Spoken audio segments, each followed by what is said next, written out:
How's it going, everyone, and welcome back to the channel. Today we get to finally talk about our in-depth look that we just got today over the Halo Infinite multiplayer. We got to see some gameplay, we got to see some academy training, we got to see some armor customizations, and an in-depth look at the battle pass. It was just a whole major blowout of information, and I'm like on cloud nine. I'm so excited to talk about it all. Now today's video is just going to be overall impressions and my thoughts about what we were shown.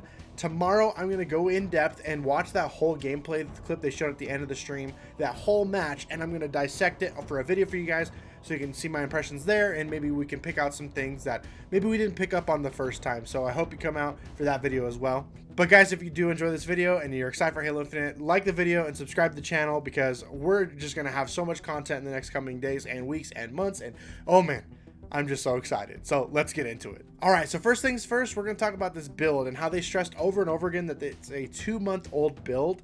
Now, it's not something that we're going to be seeing at launch. They stress some things that, you know, are going to be at launch that aren't in the build, and things that aren't in the build that they want to work on, maybe even for launch or after launch. But overall, this build is 2 months old, but it's just a small sample size. It's a stress test, right? It's just to get some data for their end to see how they can improve the game on the technical side before launch comes. With that being said, there was a lot of things in this video and in this presentation that I absolutely adored. And I said it on stream, one of my favorite things that they actually confirmed in this stream and announced is the return of Spartan Chatter. I am so excited for Spartan Chatter. I loved that element of Halo 5. I know some people are iffy on it, or maybe they don't even like it. I know those people are out there.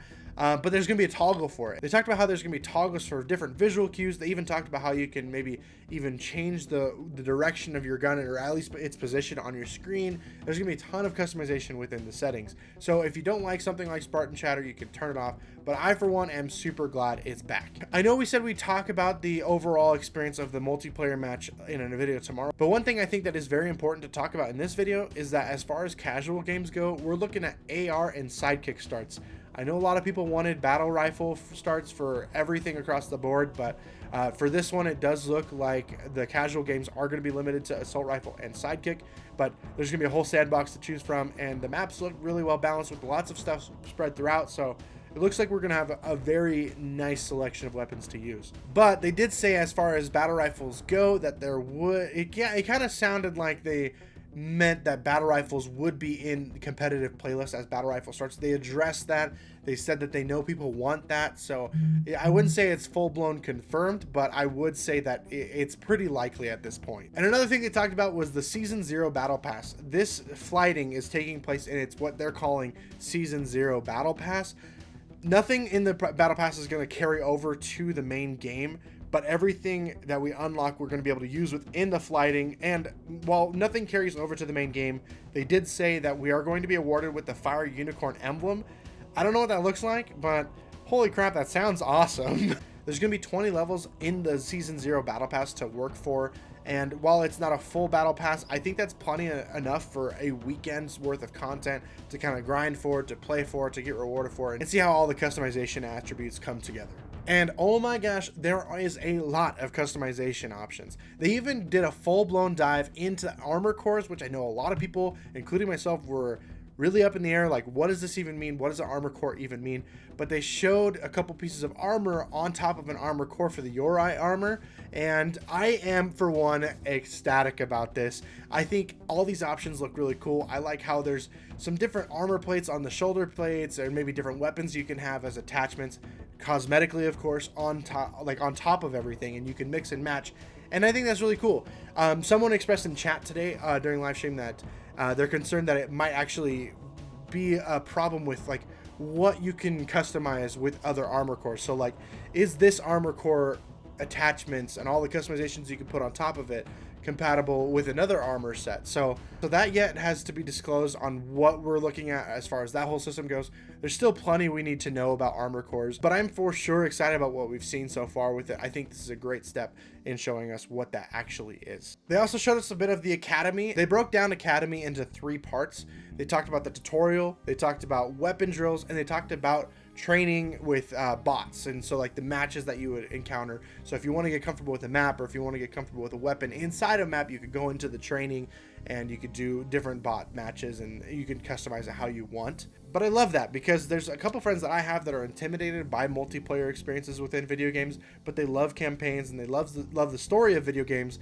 But bridging that gap is a little bit stressful for them because they can't really get the courage, I guess you could say, or you know, they don't feel confident with the game before they get in there. But having an opportunity for these individuals to get into a match of a stress-free environment with some bots and just really kind of play around with the sandbox and get comfortable with it all is huge, and this is going to go a long way to increasing the player count and longevity that those players are in the game for years to come, and I'm pretty excited about that. But they showed off a couple of weapon drills, which I thought was really cool, so we got to see how they function before we got into that deep dive of multiplayer. But we got to see some gameplay of the Commando, the battle rifle, and the Heat Wave, which is a new weapon, and it's going to have an alt fire mode where you can shoot it horizontally or vertically.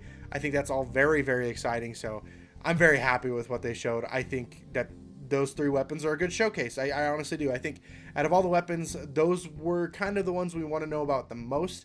Now, there is the skewer, there is other weapons that we want to know about for sure, but they also showed those weapons in the extended gameplay showing. So I think that's really exciting that we get to see a little bit of everything on how it works together. Heck, we even got to see a little bit of the equipment and how that's going to function, how we can pick that up. And they confirmed a couple things that the community had pointed out, like how there's going to be a light trail trailing behind an enemy Spartan, so you can see that they have a piece of equipment attached onto them if they haven't used it yet. So I think these are all things that are very healthy for the game, but also really cool that the community picked up on these things before we actually got it confirmed. That's really cool. We have an awesome community here in the Halo community, and wow, great job, guys. But fundamentally, those are my quick rapid fire thoughts. There's a lot of things that we're going to talk about in tomorrow's video, so definitely, again, come back for that. We can't wait to see you there. But overall, guys, my thoughts and my feelings, I would say my hype level is at a 10 out of 10. We have flights to look forward to tomorrow.